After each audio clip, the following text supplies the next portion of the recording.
Bene, grazie e benvenuti. L'iniziativa di oggi si colloca all'interno di un'azione di studio e di ricerca nell'ambito delle risorse idriche che l'Università per Stranieri ha attivato da decenni, costituendo poi un centro d'eccellenza che è il Uhlebrook. Ma l'iniziativa di oggi rappresenta qualcosa di più, intende coordinare, legare in una comune azione diretta allo studio dello sviluppo sostenibile l'iniziativa delle cattedre Unesco. Ed io, nel darvi il benvenuto, voglio ringraziare il professor Ubertini, che è il titolare della cattedra UNESCO che opera presso questa università, per le azioni che ha fatto scaturire da questa cattedra e per questa importante iniziativa che pone Perugia al centro di un'azione di studio, di ricerca e di approfondimento su questa grande tematica strettamente legata a quella che la segretaria generale UNESCO Irina Bokova ha chiamato il nuovo umanesimo. Grazie.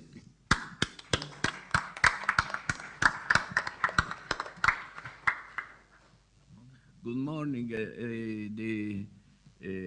Today I'm very happy to have all the chairs of water-related chair in UNESCO, and the importance of this coordination is stressed many times inside the Intergovernmental Council, and I hope that the 3 days we can develop a very important work. Welcome to Perugia. We continue with the address, the institutional address, with the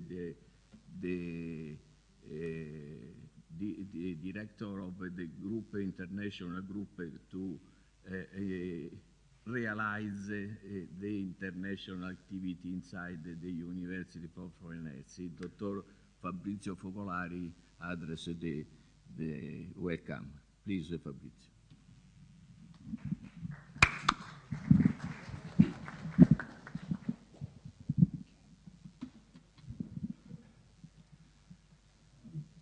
Good morning, everybody. It is such a great honor for me to be here today with you all and share the unique opportunity of hosting the first UNESCO Water Chair meeting at our university. Me and my staff are deeply committed to facing the everyday challenge of building a strong international network with Italians and foreigners universities in order to promote sustainable and long-lasting partners of scientific and cultural cooperation program.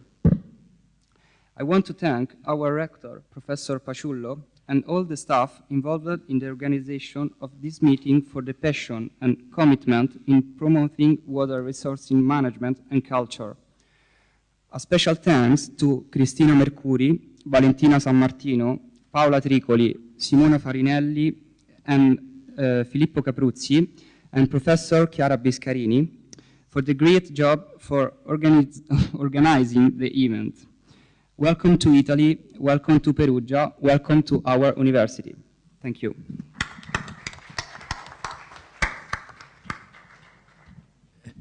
Thank you, Fabrizio, Dr. Focolari, for the very intensive and daily work during the 3 months to prepare everything for this meeting. Just few words to introduce this meeting.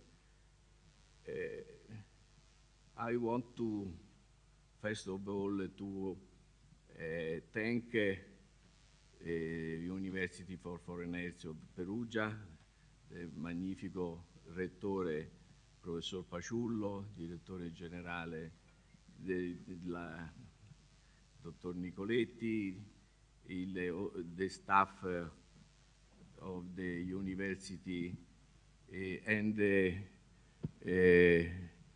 they also, the people in the university, the network of Italian university who work inside the center of Sapienza University of Rome, together with the chair of UNESCO chair in Perugia. I am deeply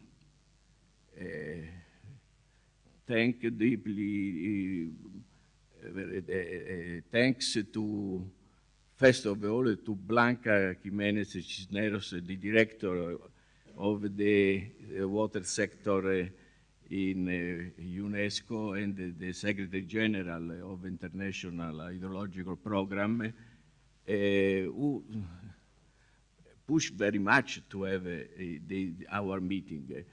Thank you, Blanca.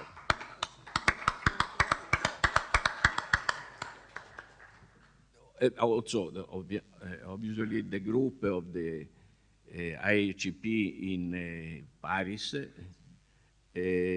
particularly Dr. Giuseppe Arduino. Giuseppe Arduino is the collaborator of the group inside the water sector, water division in UNESCO. We started to speak about this meeting 2 years ago, more or less, and we had the approval of the meeting in the last Intergovernmental Council in June, and I remember that at the time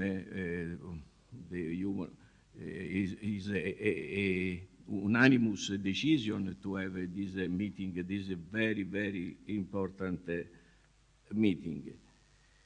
The staff, obviously, the staff inside the University for Foreign Health, Dr. Biscarini, Dr. Nardi, the other people that before Fabrizio Focolari spoke. Just to underline the motivation, the aim that we have in for the activity for this meeting is to create this coordination with the emphasis to the water. The water is the driver, the engine of the work for to watch the water like a mean to prepare the young, not only the younger generation, but also the professors, the researchers, to discuss, to have a dialogue for through the water, for the tolerance, for the peace, for contamination each other inside the world of the UNESCO, where the chair, water chair is an ambient where we can find physicists, mathematicians, politicians, and so on. This is the view of the we speak about the humanism. The humanism which arrived after the medieval age, and the humanism was the door, to open this door through the Renaissance and to have the creation in the not only in the Europe but also outside the Europe of the area of in the Renaissance point of view. This is we arrive to the end of these 3 days with a round table to have some actor, and this actor must focalize the idea in this view. I think that this first meeting could arrive to the creation of a water group of the chair in UNESCO water-related chair in collaboration and to prepare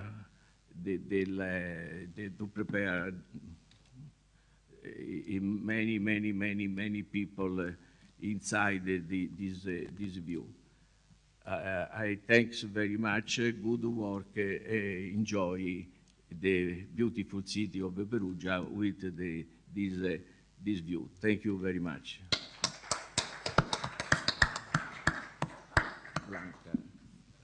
Blanca, thank you very much again for your help for us. No, thank you very much, Professor Ubertini, and let me start on behalf of UNESCO thanking Professor Paciullo, the Rector of the University for Foreigners of Perugia, for hosting us. It's really a pleasure for us to be here. And secondly, let me congratulate all the Italians for having a person like Professor Ubertini. He's a very modest person, and he has not mentioned 2 things why Italy is at the heart of water at the international level. First, he was the person, thanks to him, we have the World Water Assessment Program here in Italy, and to my knowledge, is making from Italy the only country that has sustained support water and the provision of information of water for all countries, even in the very difficult circumstances in which Italy is now. And this is making from Italy a unique country. And I would like you to make a reconnaissance to Mr. Ubertini. Secondly, he has been really pushing for this meeting for the UNESCO water chairs. He will tell you later about his ideas, and I think he's making a change in the water chairs from being an active network. Everybody of all our chairs in here are very active in what you are doing, to make really a network that is proactive. This way we're going to be at the international level very well represented, because we have in all of you the best people working in water and being a network in the education area. It's really great for IHP to have persons that are so committed to water, but that are representing not only you, but you are also representing a very big, important set of people at the international level. That will put the International Hydrological Program on the agenda of many different programs. And once again, I wish to thank the government of Italy for hosting the World Water Assessment Program, for hosting this meeting, and for the many other initiatives that we have in here. There are a lot of water Italian people that have been supporting this program in a proactive manner, and they are really kind of like water, like humidity goes through all the walls, this Italian humidity is going through all of us, and they are injecting on all of us this water that we need to be more present at the international level. Thank you very much, and thank you very much for having UNESCO here.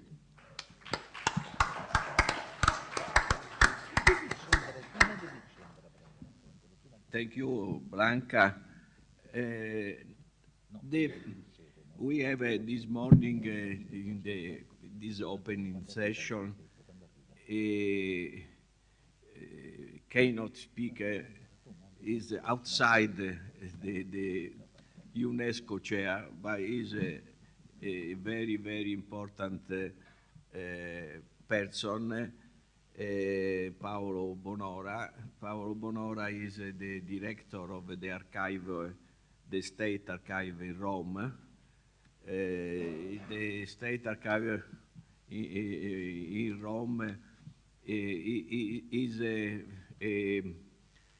place where you can find very, very important documents, water-related documents also, for the Italy in the general, because Rome was the center, the capital of Italy now, was the capital of the world, you know, in the 2000 years ago, when Roman Empire and the archaeological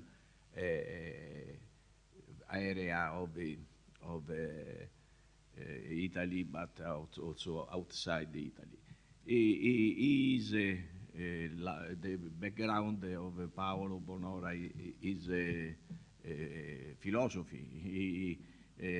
I push very much with Paolo to convince him to have to stay today with us in the view of this humanism, water like a concentration of many interests of the humanism. Paolo work inside the university, also with the PhD, and the PhD of Paolo was a PhD in the water-related PhD. Paolo, please come to the floor to speak. Dov'è Stefan? Oh, Stefan. E non l'ho veduto, Stefan. Excuse me, Stefan. Sorry. Sorry, Stefan. No, I see in the after Blanca, I see the name of Paolo Bonora and sorry, Stefan. Stefan Uhlebrook is the director of the WAP, World Water Assessment Program in Perugia, and the Blanca explained briefly he synthesized the WAP in Perugia. But in Perugia we have a very, very, very important. When I speak of the WAP in Perugia, I speak of the UN agency on water. This is the name that I use, not because in Perugia we have the global office, the UNESCO office for global water, Stefan, more or less. This is a part of UN, not only a program. It's a part, is a UNESCO, like the concentration of the different view of the water in different UN agencies. And just to synthesize, I speak about the UN Agency for Water. Excuse me, Stefan. Please, Stefan. Okay. Thank you very much, Professor Ubertini, Rector Paciullo, ladies and gentlemen. It's really a pleasure to say a few words here at the beginning. And I was following the program. I thought, there must be one time for me. And I actually prepared just a few slides, 5 slides, to welcome you, everybody. And it's nice for me as a German to welcome everybody in Perugia, which is my new hometown since a couple of months.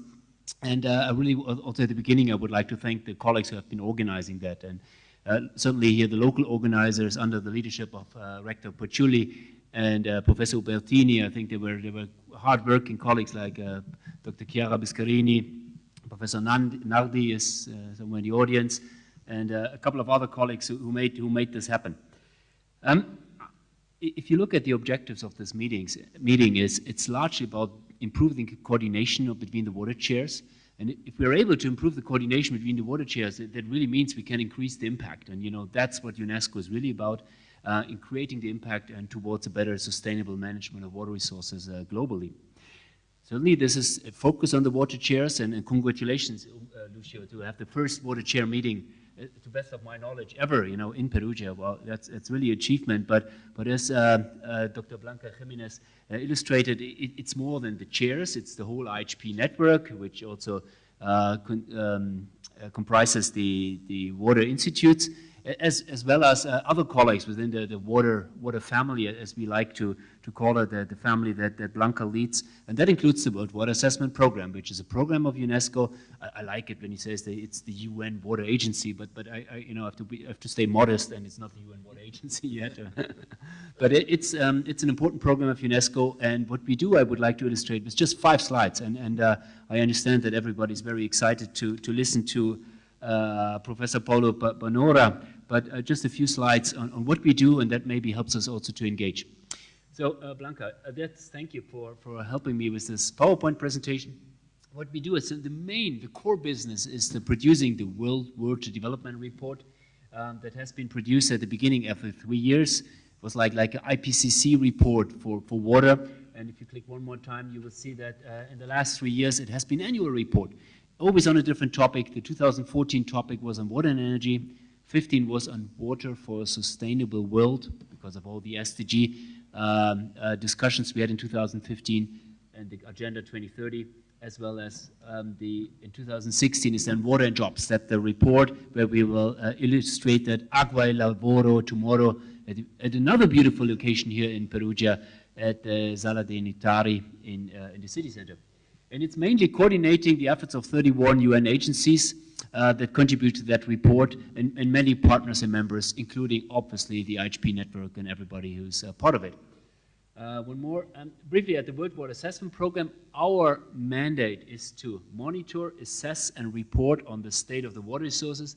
We do that by doing publications, having beautiful premises that are owned by the University of Perugia. So we are guests there, beautiful premises at Colombella, which is some 15 kilometers outside of Perugia, administration, communication. And our main business, one more please, is producing the World Water Development Report.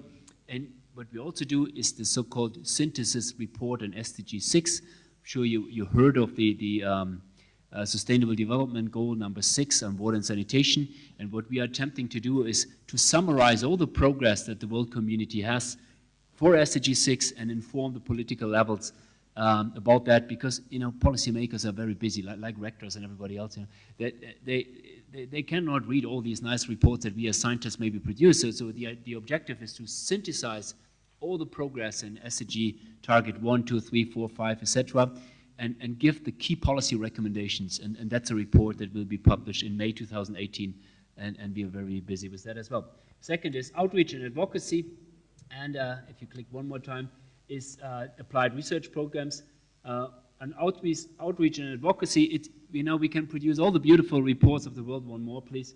And one more, please.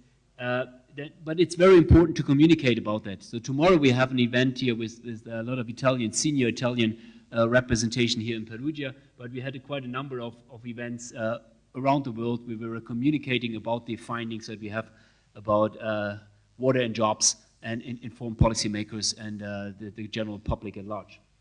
One more, and advocacy outreach. It's important to communicate about your reports, but therefore we also use different ways of communicating.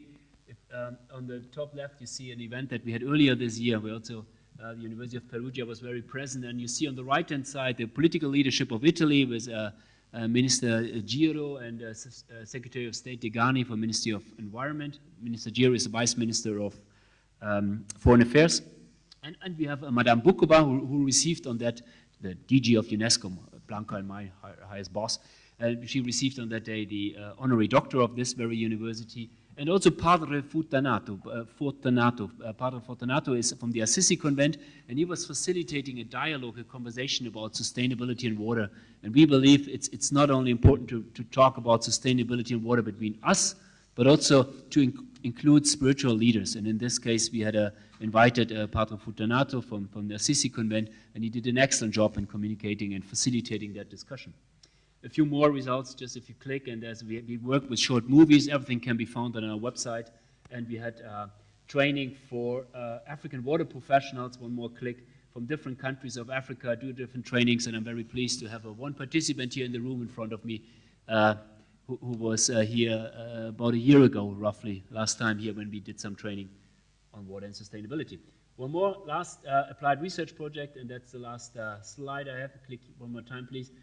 We work, for instance, in the field of water and gender, where we really look at the different roles of men and women in the field of water management. There we had a series of publications that help us to gain a better understanding of the different roles by collecting data that is separated by sex, and helps us to get a better understanding of the roles. And if we understand it better, we can also advise policy making more effectively how to maybe do it better. Last click.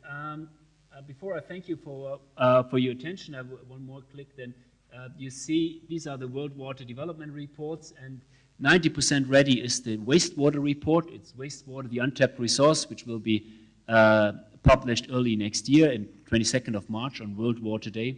And we recently started with putting together the report on nature-based solutions, and I'm happy to see some colleagues who also were at the Inception workshop, which we had last month here in Perugia. Welcome back to Perugia, and who help us writing this report on nature-based solutions. And that's really my last message for writing these reports. The UN agencies, partners, and friends sit together, write a report. But to overcome this kind of supply-driven nature of a report, we start something new this year. And what we do is we do a stakeholder consultation even before we start the real writing. And therefore, if you click one more time, we have a questionnaire, which my colleague Angela Otegara, Angela, can you briefly stand up, has in front of her, and that's kind of 5 questions. And it would be very helpful for you and from this international audience if you would help us to design that report in the best way. We will also share that with you digitally. Hope Chiara can help us. And you can help us, what are the key messages, what you think we should bring out for policymakers, and really to design the report in such a way that it's most effective addressing the policy and decision maker leak, then we would be very pleased. So we have some printout of these questionnaires here. We put them at here on the front table, and also you will receive it digitally. We would be very happy if you could help us getting the report right from the beginning. Last click, please. And with this, I would like to thank you everybody for listening to me. It was a bit of long welcome remarks, Professor Ubertini, and I'm looking forward to the next days and learn a lot about how the water can be better coordinated. Thank you.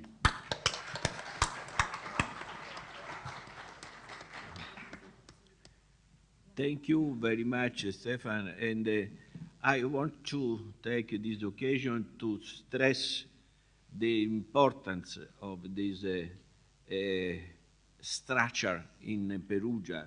The work was fantastic, the work that the UAP made in the last 3 or 4 years, you know, also before, when UAP is not in Perugia, but was in Paris. The document of the UAP, the book, the synthesis that the many part of the, I think that this material is a crucial importance inside the structure of not only the university, not only the activity in academic area, but also for the professional, for the water management people. And I think that this work is very, very, very important inside the activity of the people who work in the water subject. Thank you, Stefan, for the work, and now I was adjusted to tomorrow afternoon we have a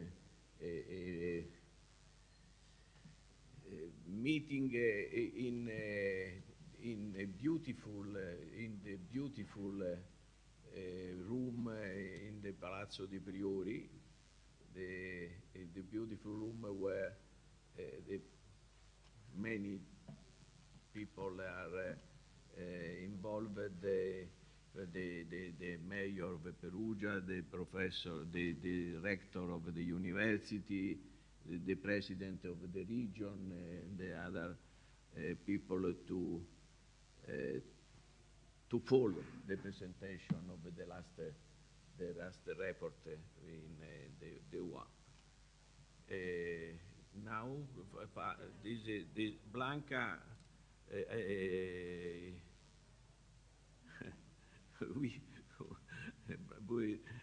have Blanca today with us, and it is a very, very, very important occasion, and we ask for Blanca to present the activity of the UNESCO office in director of the water division and the IHP program. Thank you, Blanca, again, and thank you for your speech.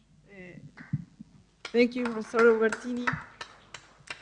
I will make some remarks on the introduction to this water-related chairs meeting and the International Hydrological Program, just to be all under the same framework before having our keynote speaker that will give us more a view on why and more thematic basis for our discussion. This is more on the operative side.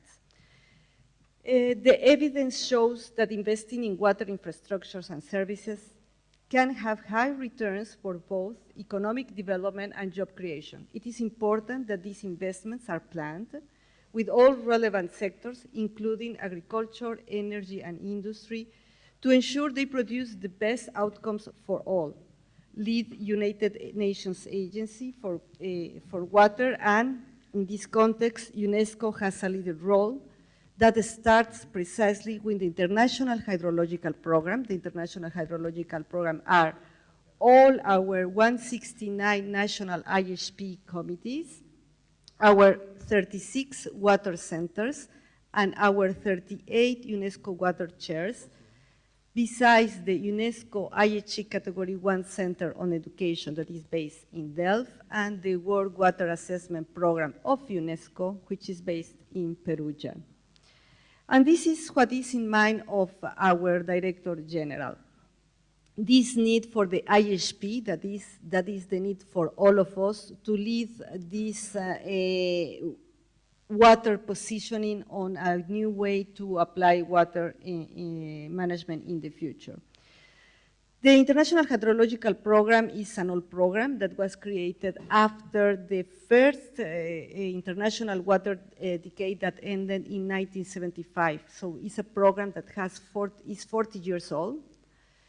And it was a creation and inspiration of several world water leaders, understanding that water was a vehicle to connect different countries after the context of war. At this time, many of the countries were still on the shock of the Second World War, not wanting to cooperate, but it was noticed that water was a vehicle for cooperation, that water was at the heart of the different possibilities still to people to talk. And now we are at the 8th phase. We started with the first phase because it's a program, the IHP is a program that is defined by member states. And that is the way in which we are addressing the different needs from all the countries in the world, but we implement this program by phases in order to keep it always updated. We are doing basically mobilizing international cooperation. This is an example. We are here to find out how we can better use our old skills to improve knowledge and innovation, to strengthen the science policy interface. That is our ultimate goal. If we know a lot, if we do a lot of innovation, and if we have a lot of data, but it is not used to improve this world, it's worthless. So we need to bring this information to all the policy makers, because we want to reach water security. And for that, we are doing several activities that are highlighted in these slides, like improving water cooperation, the cooperation through water, and mobilizing to improving the way in which we are doing scientific research, and data information, and many other activities, and mostly working as a network. Water security is our main goal of our 8th program, and I'm repeating this everywhere I go, so maybe some of you have already heard this.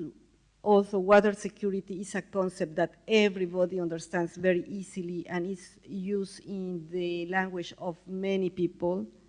It's a term that has been approved by the UNESCO IHP Water Council, so it's an intergovernmental approved concept, but a concept that was not approved at the United Nations in New York.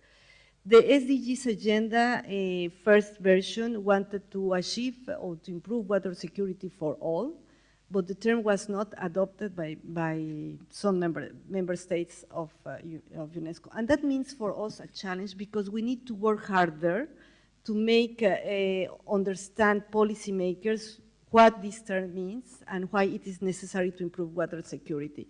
There are political or economical point of view behind these terms that we need to make more clear to policymakers. But we want to achieve water security working in an interdisciplinary and transdisciplinary way to manage water through water in a watershed approach, to promote the development of hydrological science, and mostly of all, we need to incorporate the social dimensions. We know now that, well, when the IHP started, they were, well, I'm actually an engineer, but in that time there were mostly engineers and water scientists. We're all in this table still engineers, which is not good, because we should have more people from the social science working with us, because we have understood that data information is not all what we need. We need to put in place what we are saying, and for that we need to work more with social science, and maybe that way we will have our term water security approved by all member states. And that's the aim of this 8th phase. And we have our 6 themes. The first is water-related disaster, and is dealing with floods, droughts, landslides, and climate change. The second is making visible the invisible resource, is on groundwater resources.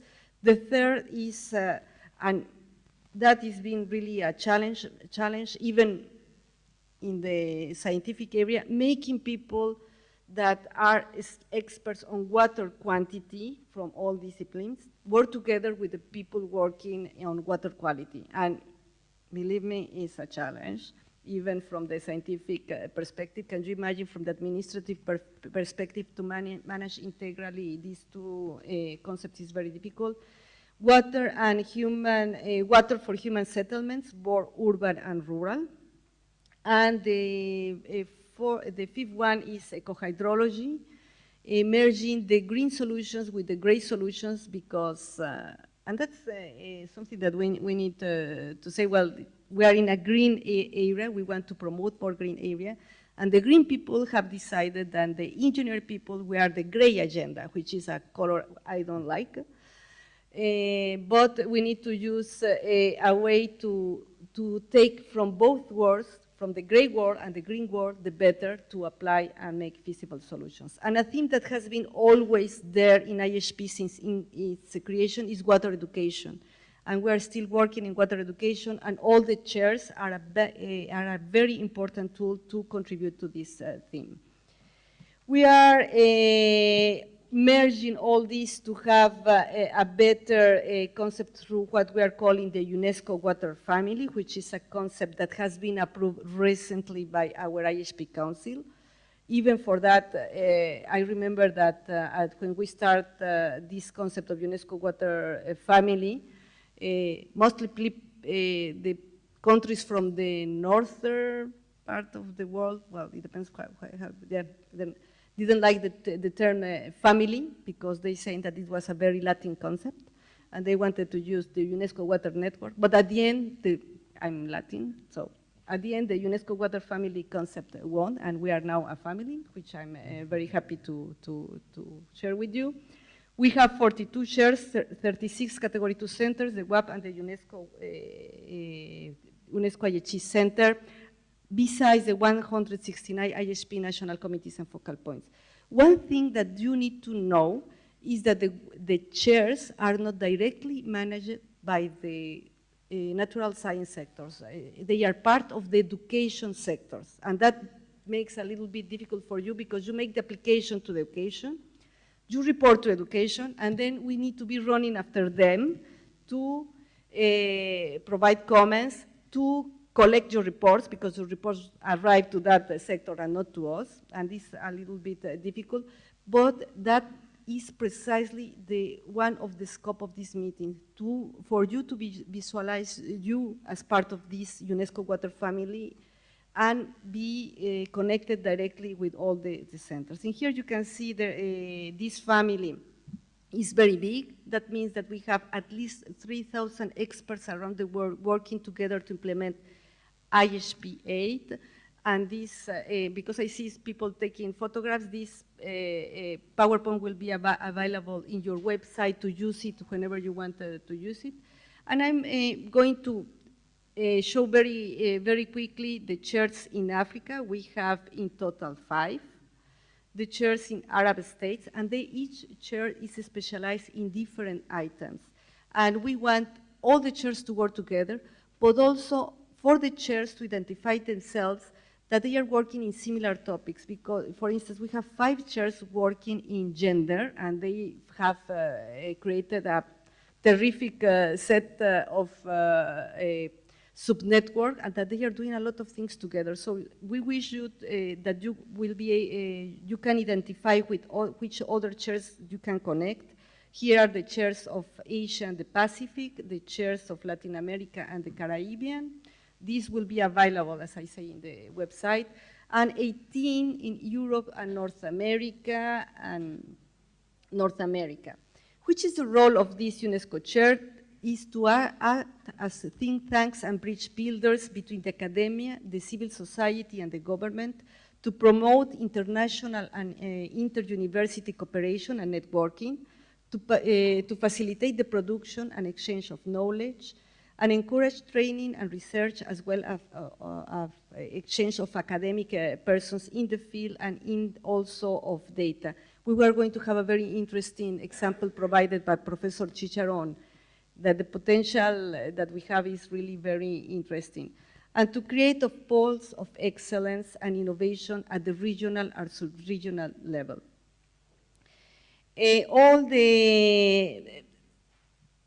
is freedom in the academia, but we need you to be aligned to the IHP 8. Please have a periodical look on our program, on what member states want you to do, because you need to report periodically on what you did based on what you say you did that is aligned to this report, and the evaluation consider all these items. We also want during this meeting to identify how you are contributing to the 2030 agenda and to the IHP 8 strategy.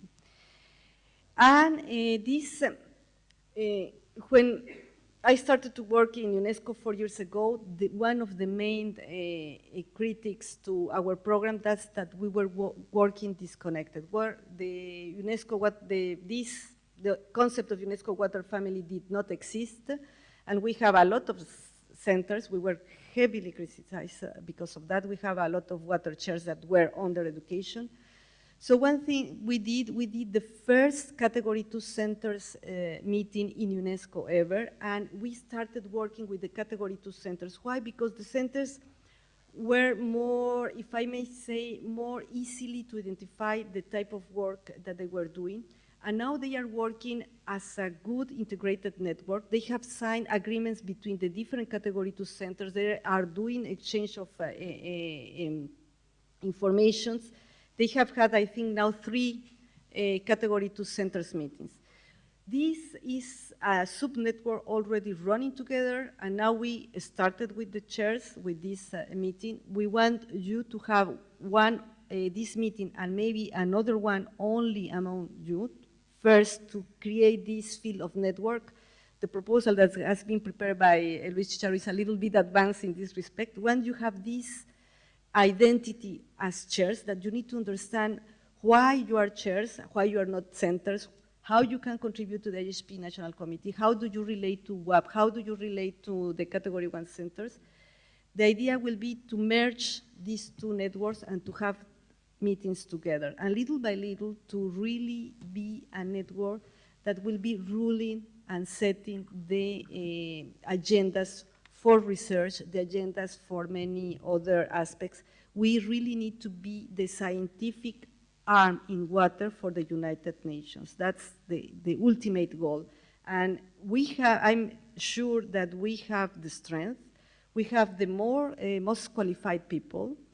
We are a very nicely regional presentation. I went very quickly, but I also think that you have said, there is room to have more water chairs in Africa or Latin America compared to other areas. Yes, there is room. Please identify colleagues that would like to have chairs, that would like to be part of this meeting and bring it together with us. And we have this, I'm not going to show, it's only the UNESCO water chairs in the different regions, you can see in there. And I hope with this I have really motivated you to feel, we are producing a kit for the IHP national committees, and we also going to have a kit for the UNESCO water family. And with that, we are going to have our pins of UNESCO water family, and in the future, it would be very nice that you could we can identify us really as a family. I know that families, some members of some families are strange, but I hope this won't be our case. Thank you very much.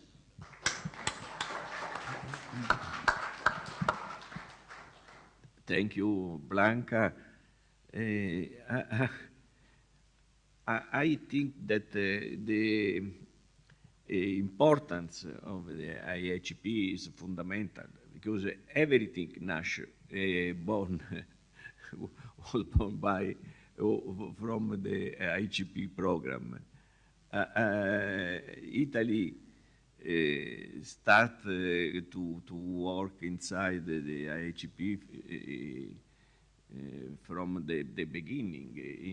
I remember the IHP Italian committee was created inside the National Research Council in Italy. And I remember that when I was a very young director of the CNR National Research Council Institute in Italy, the president of the IHP was the leader in hydraulic engineering in Italy. Just the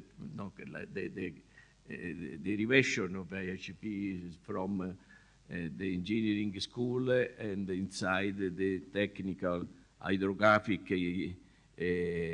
institute in the Ministry of Public Work at the time in 93, 96, 95, when they started with the IHP. And now the IHP Italian committee, I spoke with Stefan some minutes ago, launched the proposal to have the meeting of the European group of the ICP committee in Perugia.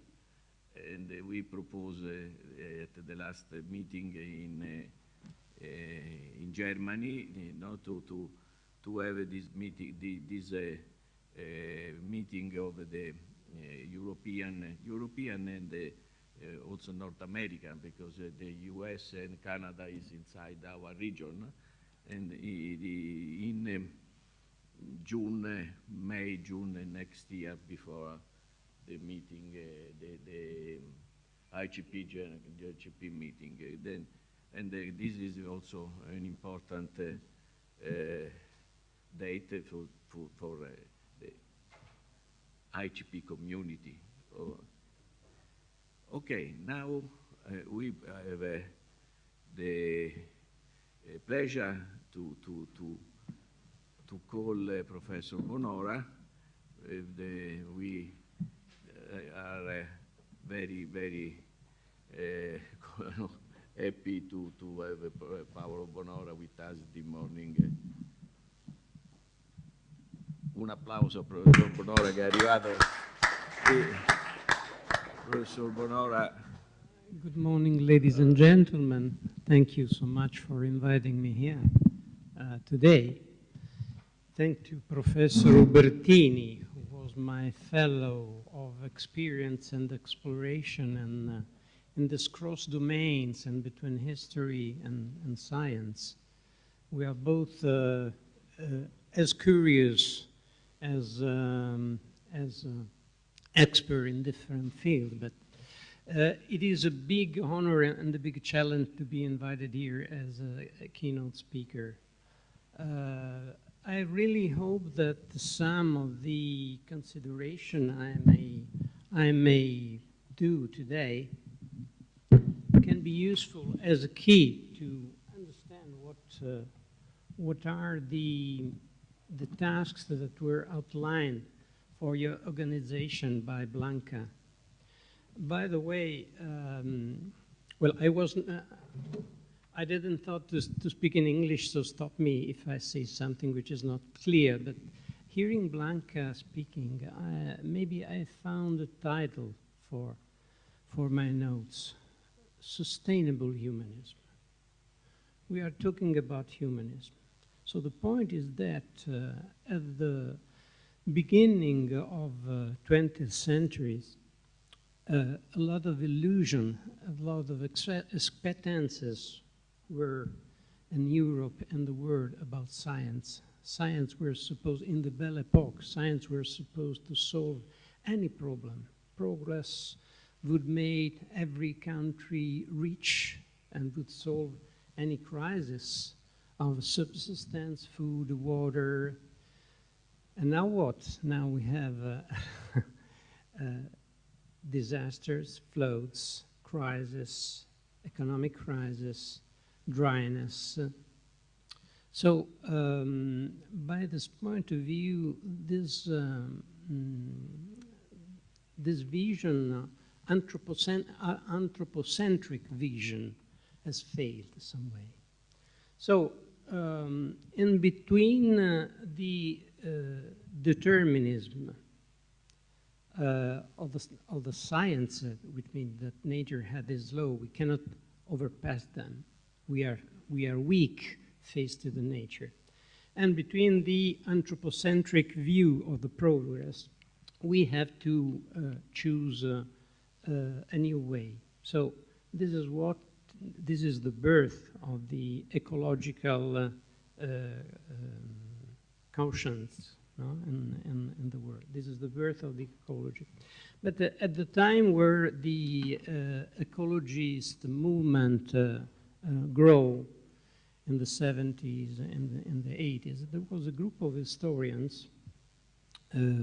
Alberto Caracciolo was a teacher in this university, which makes very important to mention his role in this. Made a proposal to consider the relation between man and nature, not something that were discovered nowadays, but something that had always existed. Maybe it had been forgotten for some times, due to this illusion of progress.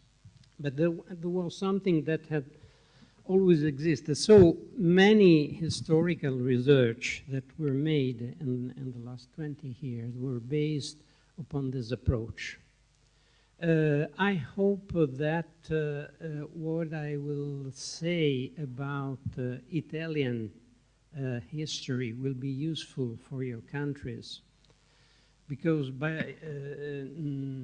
at the end, history is like a biodiversity in time, is like a wardrobe of models that can be used in the future, that have to be preserved as models that can be or not adopted in other situations.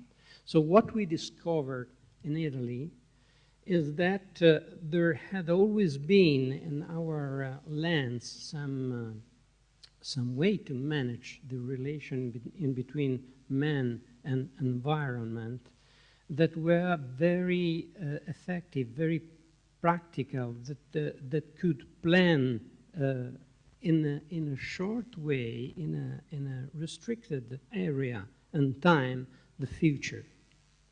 The traditional way of culture we have in the center of Italy, which is called mezzadria, métayage in French, was very strong related to the crisis of prices of kind of disaster, because it could split and separate the damage and keep other resources in case of disasters. The use of common resources like wood, like water. We have a very long tradition in the center, in Italy in general, but especially in the center of Italy, relating to these common resources, not private. Historians always stressed about the relevance of some actions that were made in the modern time to manage the territories, like for the Venice Lagoon. You know that the Venice Lagoon is a miracle. It could have been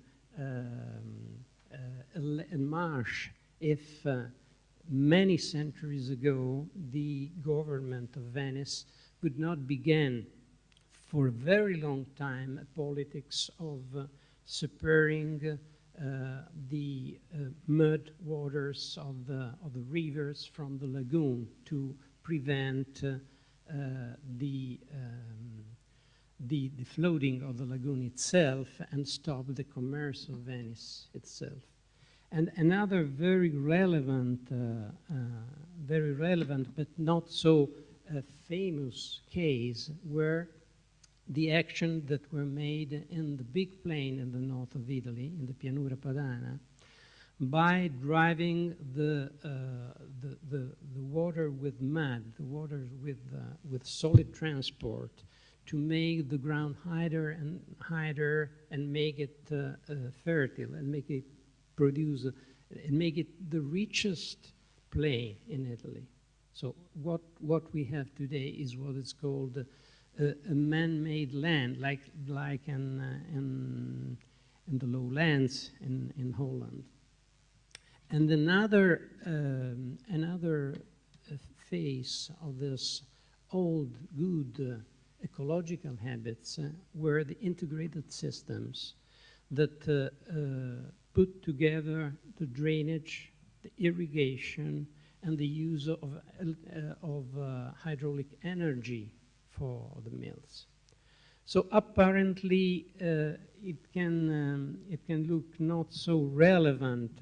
These are not big systems, big hydraulic systems, but the sustainability of the system made them extremely long and effective during the century.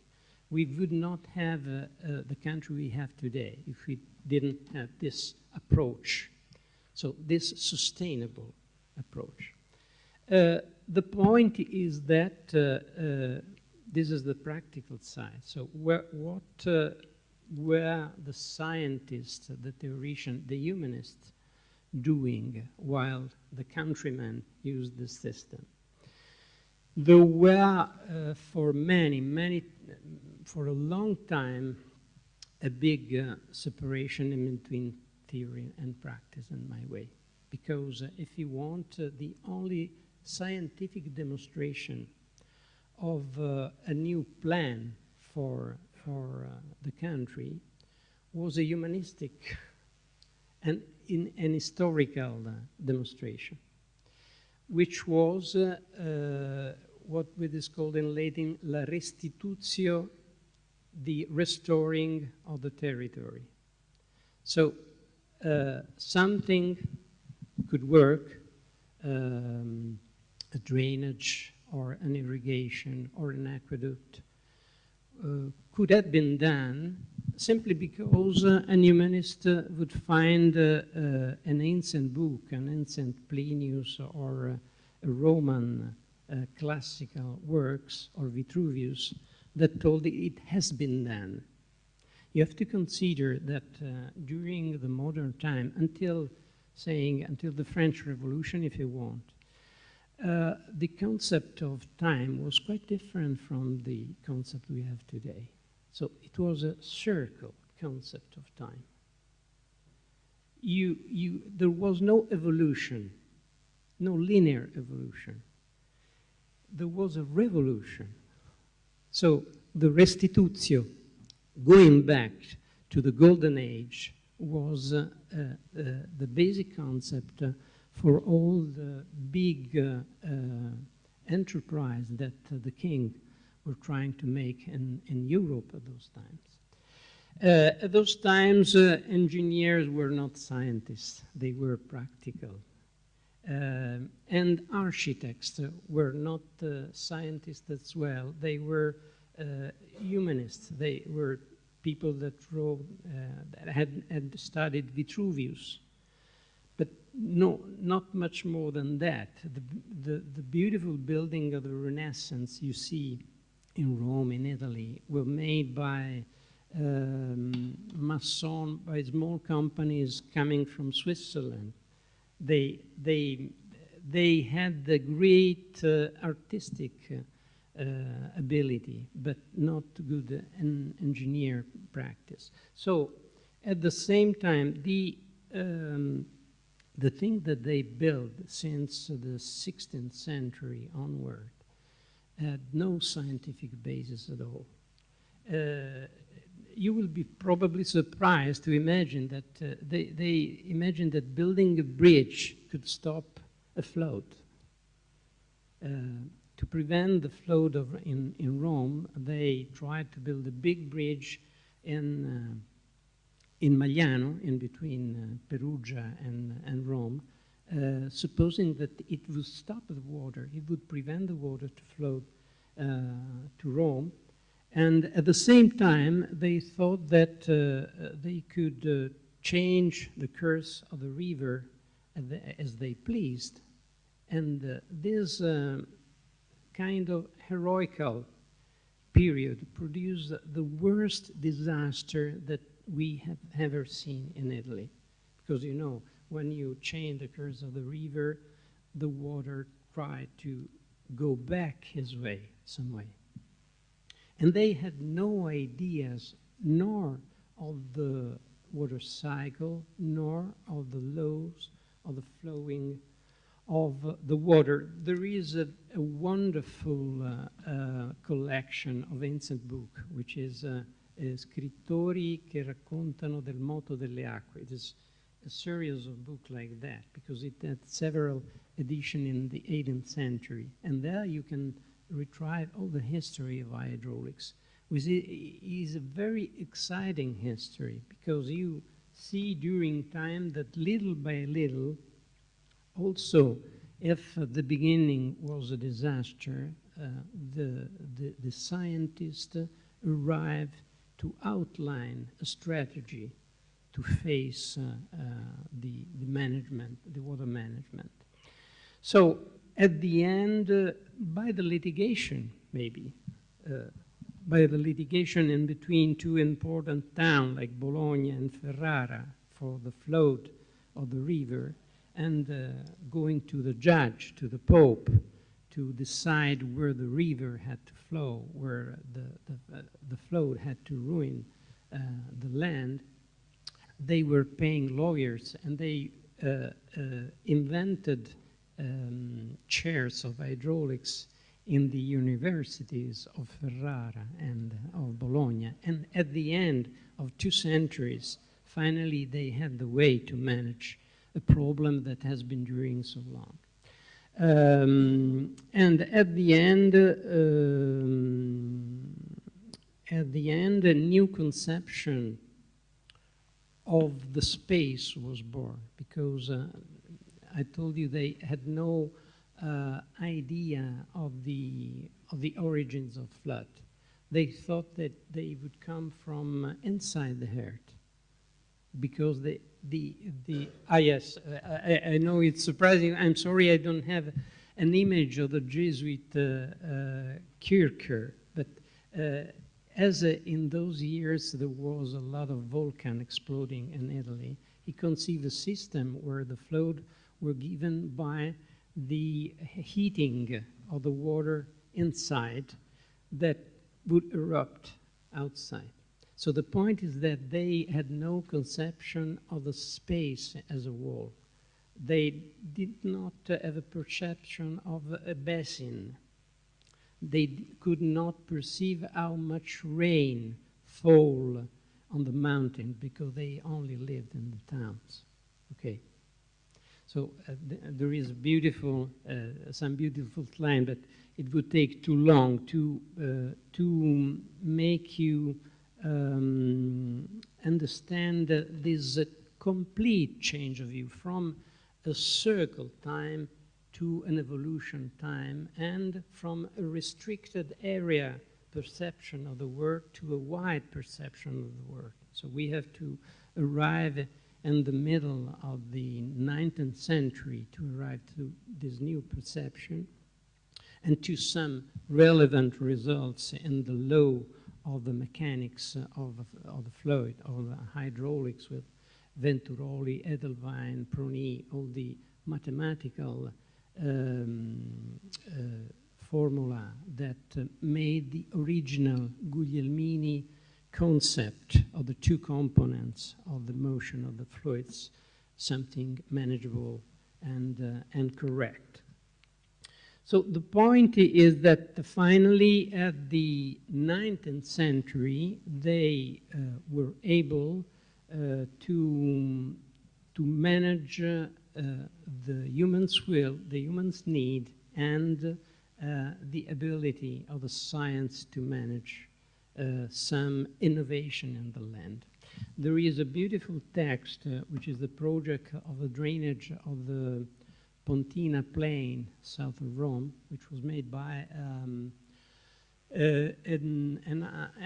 hydraulic from Romagna, from Bologna, from the region of Bologna, Rapini, which told that the project of the nature is the same as the project of the art, my art. So the concept is, I will not do against the nature. I will help the nature to do his job. So you see how much is relevant this concept of sustainable action, not today, but 2 centuries ago. So we have to go back probably to this feeling of the nature, to this role of the, to redimension the role, the ambition of the humans.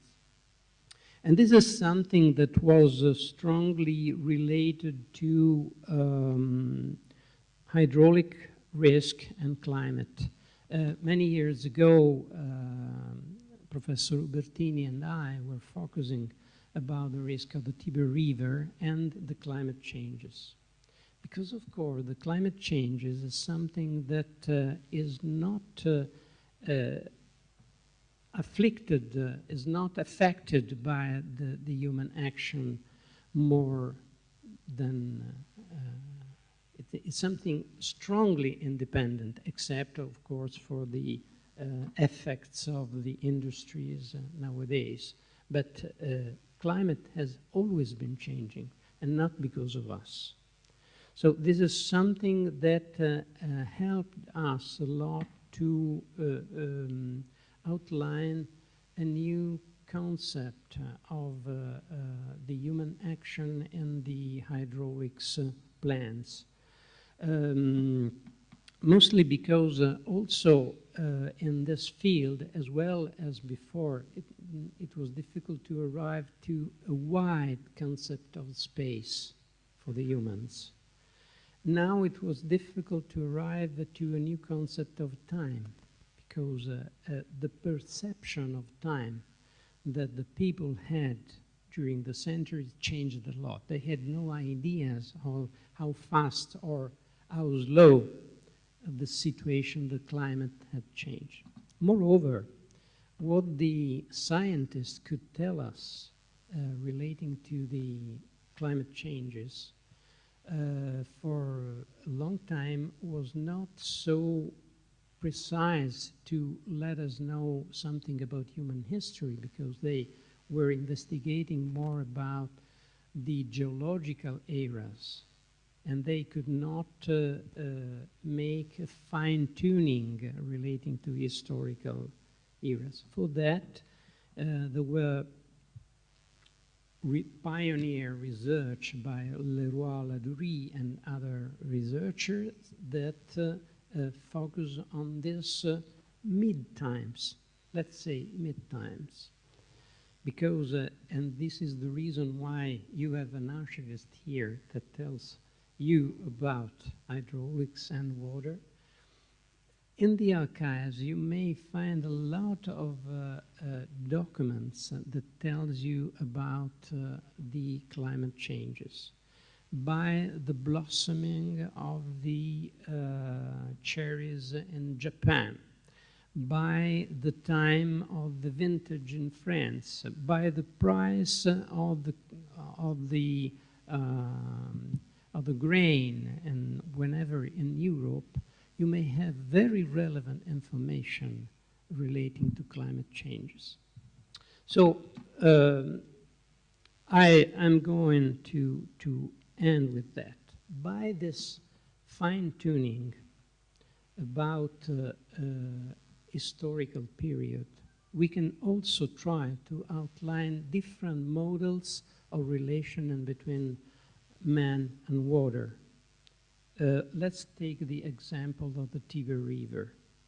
We don't have absolutely to use the history at the old humanistic way.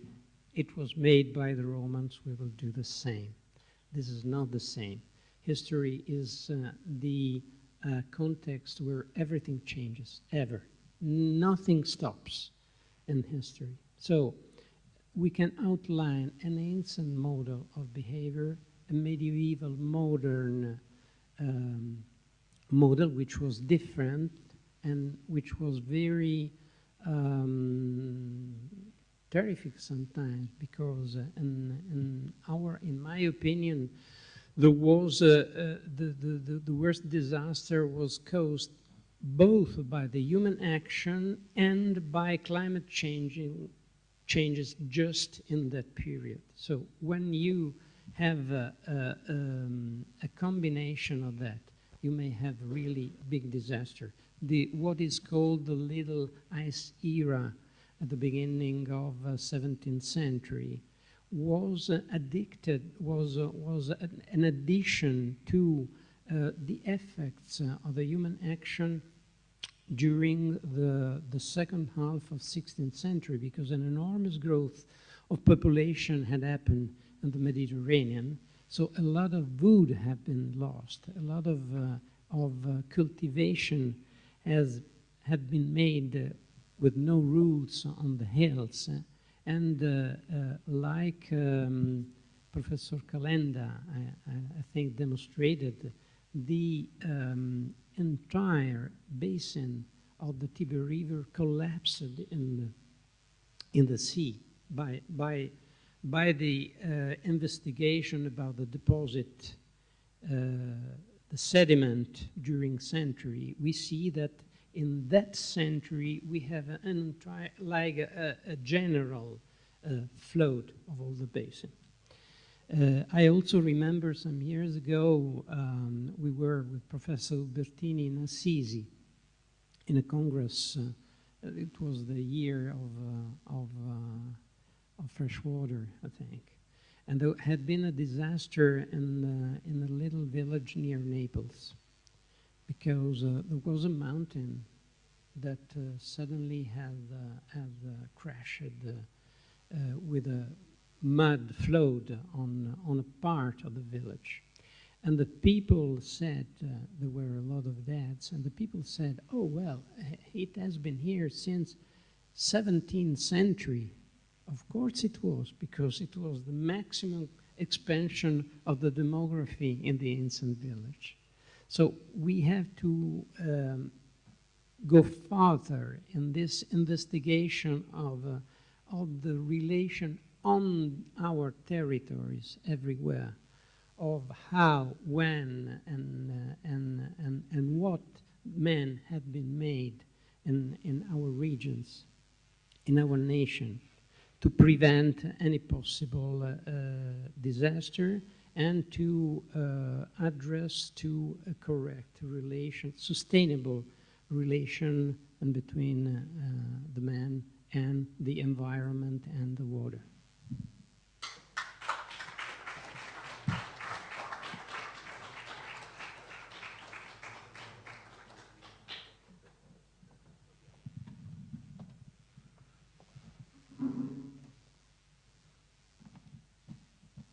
Thank you, Paolo, for a very interesting relation, a very interesting speech. And I want to ask a question to Paolo. That if you mentioned the sustainability inside the water world, no? And you can mention to the audience the work of Benedetto Castelli in this line when he was in correlation with Galileo. Benedetto Castelli is a subject who is very... This is, I think it's very... that I love very much, because I am working in the building where he was teaching mathematics, the ancient palace of the university. And we also made with Ubertini a lecture with an actor of Galileo and Castelli correspondence. Now, Castelli can be considered not only the first theoretician, but also the first to apply the theory to the practice. And what is amazing is that in between the papers we have, there are maps. There are, you know, when you do the history of science, this is both based on documents which are not in the archive, that are published, that are scientific correspondence. But we do have in my archive this kind of documents, which are the maps of the Trasimeno Lake, which was a first basic model to outline a theory of the circle in between precipitation, the level of the water, and the ruling of the water. Consider that the Trasimeno Lake, like all the lakes that were ruled by the Romans, had an emissary with mills. So there was a constant fight in between economic interest of the millers by one side, of the countrymen on the other side. So that's an example how the government, the central government, arrive with a scientific argument to rule the conflicts, which make the power of the state more stronger and stronger in time. So the birth, really the birth of the state is based on that. Yeah. Okay, thank you. We have in the audience today a good friend of mine. I want to ask for him, Professor Barbera. He is in the last line of the room, but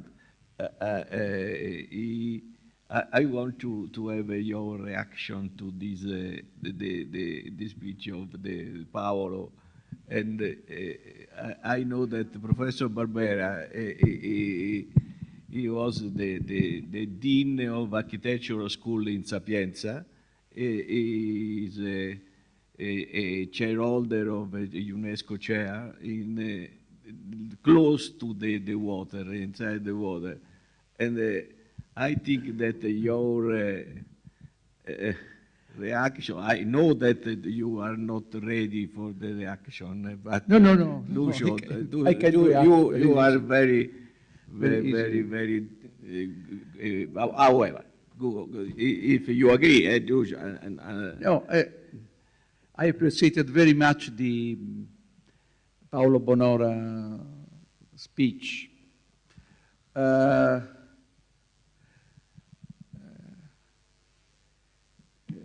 I have another, with the same elements, I would trace a different vision of the meaning of humanistic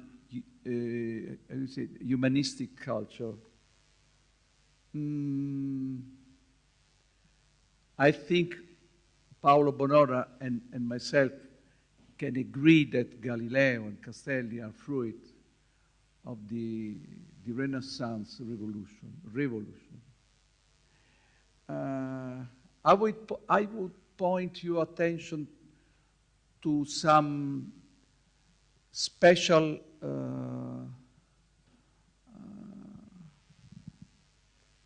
I cannot say artists or scientists or engineers.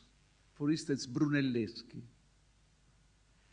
Brunelleschi used to be a sculptor, an artist, somebody who studied the Roman architecture, and he for sure is one of the most important assertive, let's say, Renaissance researchers in language. He read Vitruvius, but he built something that was not possible to build looking to the pantheon or to the remnants of the thermal vaults. The dome of the Cathedral of Florence is a technical invention, completely new, and achieved through the observation of the reality and the projection of the observation to a new form.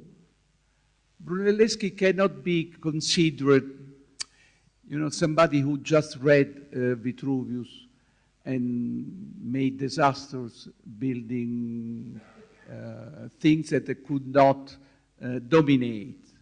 And it cannot be considered somebody who called from Switzerland, Gothic, let's say, masons, master masons to build something. he applied the same, let's say, the same profound intellectual attention that he put in the Roman architectural language. He applied this same intellectual attention to the fact of the structural reality that did not exist yet. He had to invent something to solve a technical, but let's say somehow a scientific problem. I think there is we should trace a line unifying those innovators that were both artists and let's say scientifically innovators from that bring Renaissance to the blooming of the scientific culture of Galileo and the mathematicians that we mentioned, Castelli and so on.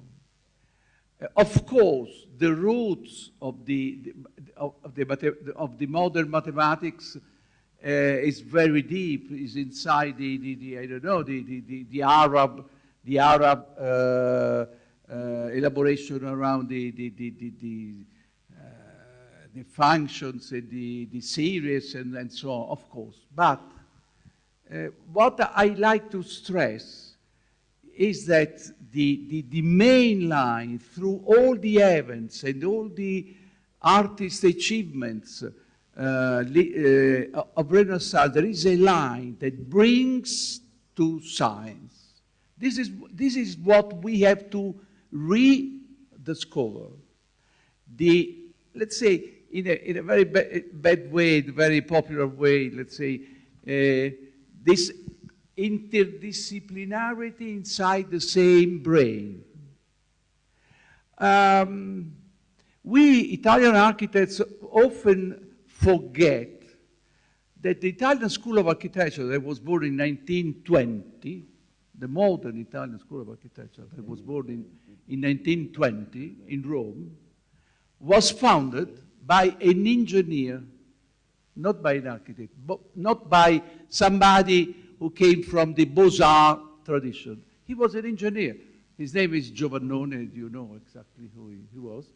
He thought that to face the modern necessity of a modern expansion and modern conception of towns and country and the relation between the two things, the productive space and the living space, was necessary an engineer with a very strong historical culture and very strong scientific mentality. This is the seed from which the modern architectural school of Italy was born.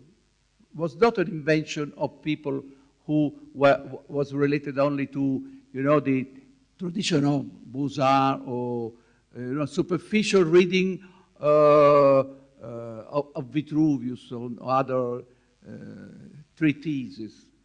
I think we must be able now to trace a line connecting the personalities who built the modern way to understand humanism.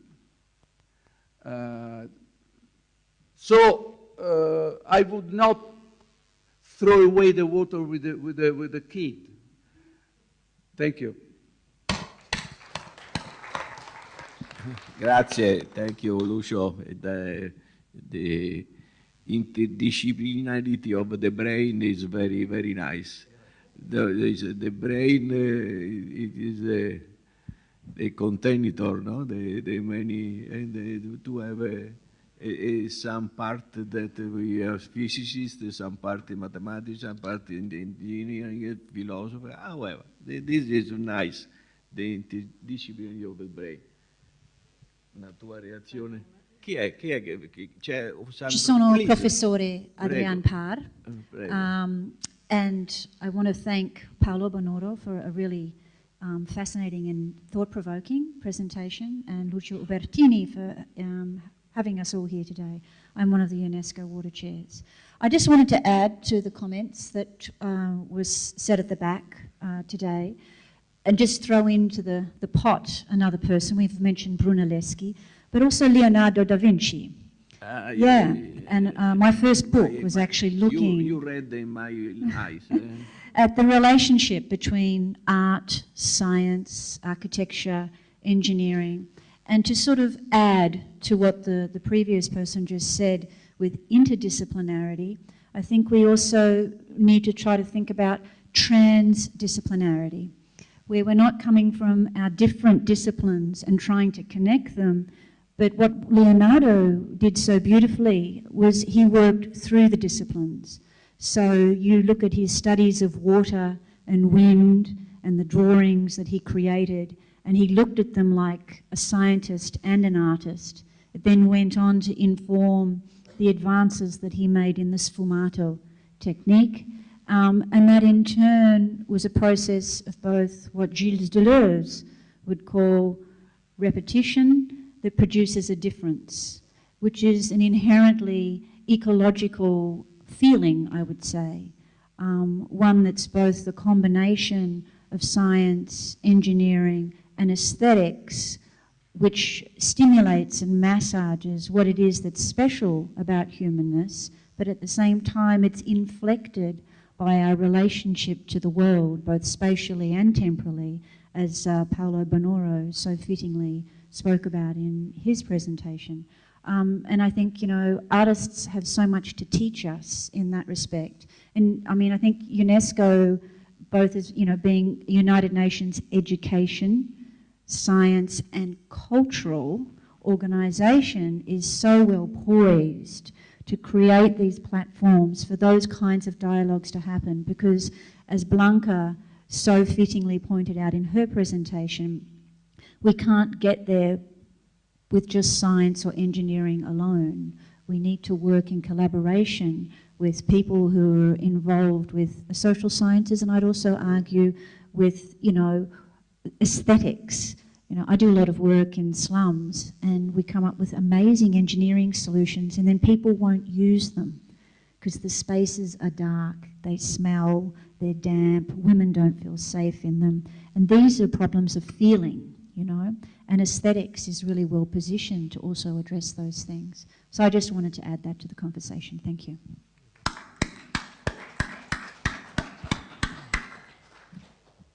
Blanca.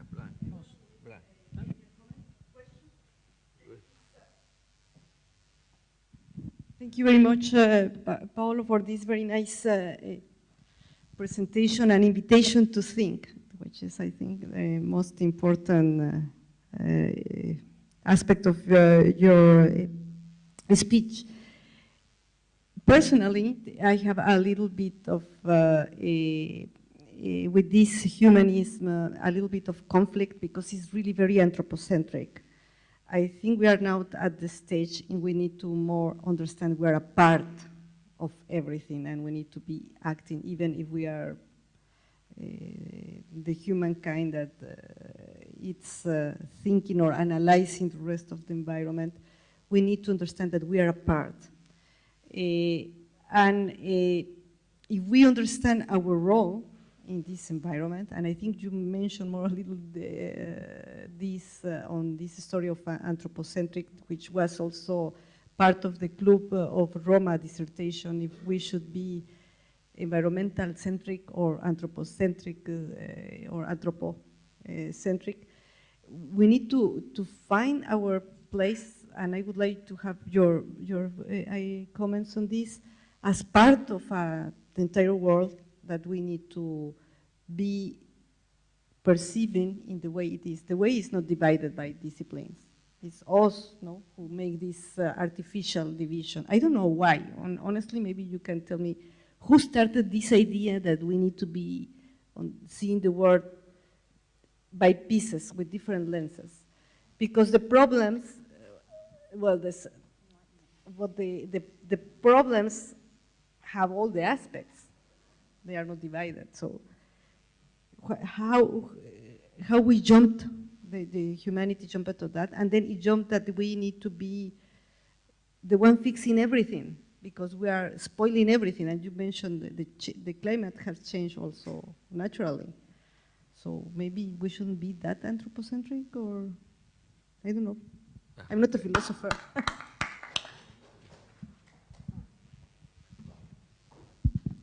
I thank you for your comments that are very open-minded. So, of course, this man in this old time, the men of the Renaissance, were genius. But sometimes they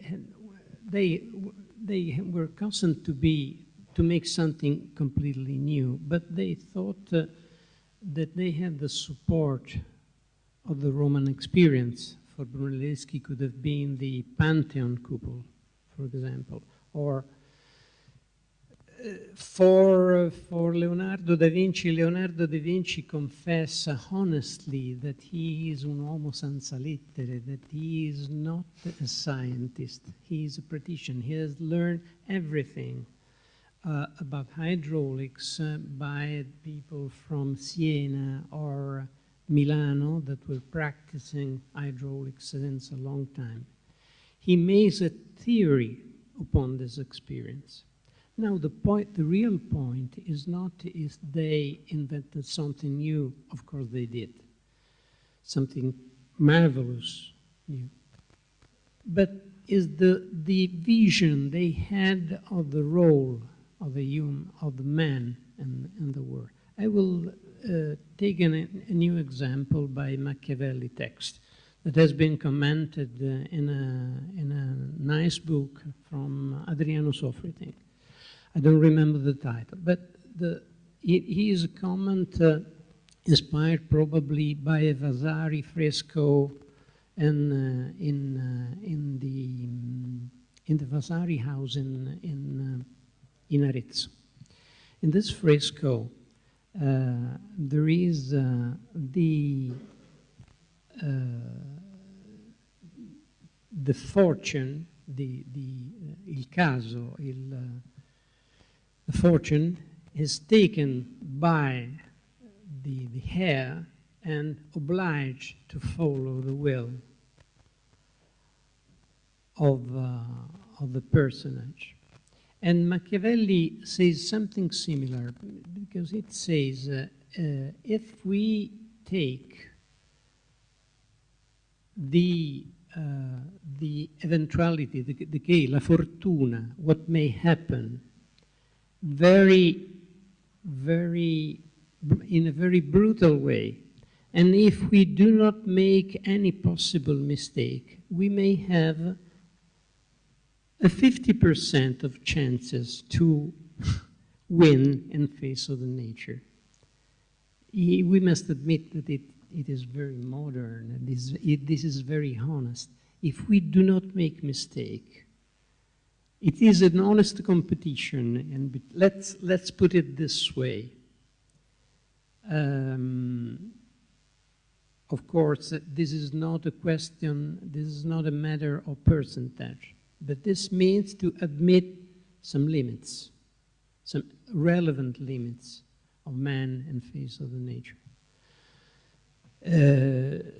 So I think we have simply to have clear that this quotient of human limits have always been there, also in the heroical period. Also, of course, there has been illusion. The beginning of 16th century with Galileo was a period of big illusion. The Pope itself was